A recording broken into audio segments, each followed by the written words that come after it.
Hello, എല്ലാ കൂട്ടുകാർക്കും തിരുവോണ ദിനാശംസകൾ. അപ്പോൾ ഇന്നത്തെ പൂക്കളമാണ് ഇത്. ഓണാഘോഷം ബാംഗ്ലൂരാണ്. പൂക്കളെല്ലാം എല്ലാവരും കൂടി ദാണ്ട ഇറുത്ത് വെച്ചുകൊണ്ടിരിക്കുകയാണ്. ദാണ്ട റോസാപ്പൂവുണ്ട്, ബന്ദിപ്പൂവ്, ജമന്തിപ്പൂവ്, എല്ലാ തരത്തിലുള്ള പൂക്കളും ഉണ്ട്. എല്ലാം ഇറുത്തിടുന്നത് കുറച്ച് പണിയാണ്.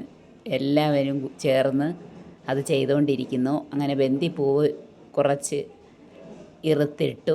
ഇനി ബാക്കിയുള്ള പൂക്കളും ഇറുത്തിടണം. ഓരോരുത്തരും ഓരോ സെക്ഷനായിട്ടിരുന്ന് പൂക്കൾ ഇറുത്തിടുകയാണ്. കുറേ സമയം എടുക്കും.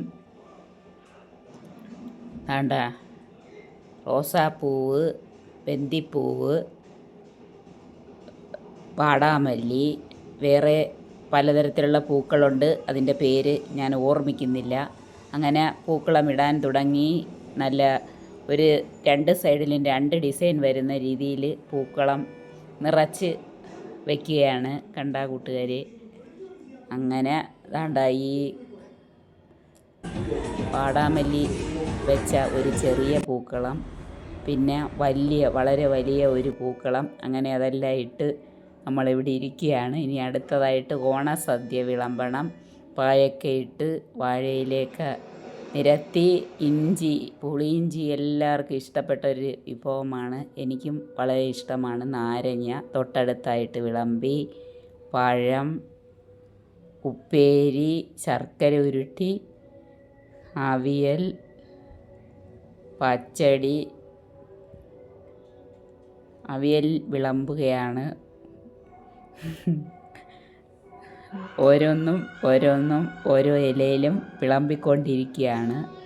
വിളമ്പ് കഴിഞ്ഞിട്ട് എല്ലാവരും വന്നിരിക്കും. പപ്പടം, വലിയ പപ്പടം ഇരിക്കുന്നു. പരിപ്പ്, കിടിലം പരിപ്പ്, വേണ്ട ബാക്കിയുള്ള ഐറ്റംസ്, പുളിശ്ശേരി എല്ലാം അങ്ങനെ ഓരോ ഇലകളിലും ഫില്ലായി വരികയാണ്. അങ്ങനെ എല്ലാ ഐറ്റംസും വിളമ്പി. ദാണ്ട ചോറ്, കുത്തരി ചോറും പരിപ്പ് എല്ലായി. സദ്യ തുടങ്ങി. അതെല്ലാം കഴിഞ്ഞ് പൂക്കളം ഇടുന്നത് കാണാനായിട്ട് വരികയാണ്. ബാംഗ്ലൂരാണ് സ്ഥലം. തിരുവോണം ബാംഗ്ലൂർ എന്ന് പറയുന്ന സ്ഥലത്താണ് ആഘോഷിച്ചത്. എല്ലാ കൂട്ടുകാരും ഈ ഓണാഘോഷം കാണുക. കണ്ട കൂട്ടുകാരെ, ഇതാണ് ഇവിടുത്തെ ഏറ്റവും വലിയ ഹൈലൈറ്റ്. വളരെ വലിയ പൂക്കളം. ഞാൻ അതിൻ്റെ മുമ്പിൽ നിന്നൊരു ഫോട്ടോ എടുത്തു. അപ്പോൾ വീഡിയോ ഇഷ്ടപ്പെട്ടെന്ന് വിശ്വസിക്കുന്നു. ടാറ്റാ.